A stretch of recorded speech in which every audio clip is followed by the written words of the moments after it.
কৰি আছা? এইটো বস্তা নহয় গ্ৰ' বেগ বনাই আছোঁ। এজনী বাইদেউ কৈছোঁ, বাইদেউ আপুনি কেনেকৈ বনাইছে দেখাই দিয়ক বুলি ক'লে মোক দেখুৱাব দিছে। মই বাইদেউক দেখাবৰ কাৰণে মই ইয়াত বস্তা লৈ বহিছোঁ। এইটো হ'ল চাউলৰ বস্তা, মেটৰত চবৰে ঘৰত থাকে। মই এতিয়া দেখাই আছোঁ এনেকুৱা বান্ধি দিলে একেবাৰে সহজ।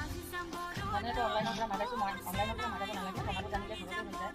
মই আজি 2 বছৰ আগতে বনাইছিলোঁ। এতিয়া মই এই বস্তুটো ভিতৰত সোমাই একেবাৰে সহজ। সৰুও কৰিব পাৰি, ডাঙৰো কৰিব পাৰি, আপোনাৰ ইচ্ছা। মাটি কম আছে, সৰু কৰিব, এটি ধুনীয়া হৈছে। ইয়াত কাটি দিলোঁ, হৈ গ'ল। এটা হৈ গ'ল, এইটো হৈয়ে গ'ল, 3টা হৈয়ে গ'ল। আৰু এইটো ঠিক কাটি দিলোঁ, হৈয়ে গ'ল গ্ৰ' বেগ। হেল্ল' গাইছ, সেইদিনাখন আপোনালোকক মই দেখাইছিলোঁ বেগটো বনাই। এয়া মই আজি মাটি ভৰাম। এইটো মই জাবৰা দিলোঁ, কিয় কি মাটি কম আছে, জাবৰা তলত দিম। তাৰপিছত মই দি আছোঁ মাটি, যিহেতু মাটি কম আছে।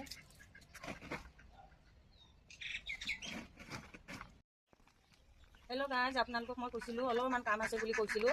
কামটো কি, এই ফিনিচিঙৰ কামটো। এনেকুৱা যদি আপুনি ফিনিচিং নকৰে দেখিবলৈ বেয়া হ'ব। এই ফিনিচিংটো কৰি দিব লাগিব, তেতিয়াহে আচল বেগৰ লুক আহে। এইটো এয়া ক্লিপটো মাৰি দিব, ক্লিপ কিন্তু লাগিবই। ক্লিপ মাৰি দিলোঁ, আচল বেগৰ মানে লুক আহি যায় আৰু মজবুতো হয় বস্তুটো।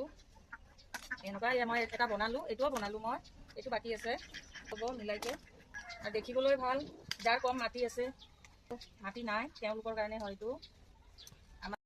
হেল্ল' গাইজ, মই আপোনালোকক বস্তা বনাই দেখালোঁ, গ্ৰ' বেগ বনায়ো মই দেখালোঁ, মাটি দিও দেখালোঁ, ফিনিচিং কৰিও মই দেখালোঁ। এতিয়া মই আমাৰ গাইজক মই দেখাই আছোঁ এইটো কোমোৰা পুলি। যাৰ মাটি নাই, চখ আছে, এনেকুৱাতো কৰি খাবই লাগিব। আমাৰ মাটি নাই, চখ আছে, আমি টাউনত আছোঁ। আপোনালোকে এনেকুৱা পদ্ধতিৰে লগাই কম জেগাত কম মাটিত খাব পাৰে। এইটো হ'ল ৰঙালাও, ইমান ধুনীয়া হৈছে। মোৰ বস্তাতে আছিল এইটোও, মই এতিয়া ইয়াত ট্ৰেন্সফাৰ কৰিলোঁ। গাইজ, কেনেকুৱা লাগিল? ভাল লাগিলে আপোনালোকে লাইক কমেণ্ট কৰি দিব। আপোনালোকক কেনেকুৱা লাগিল মোৰ আজি নতুন ভিডিঅ'।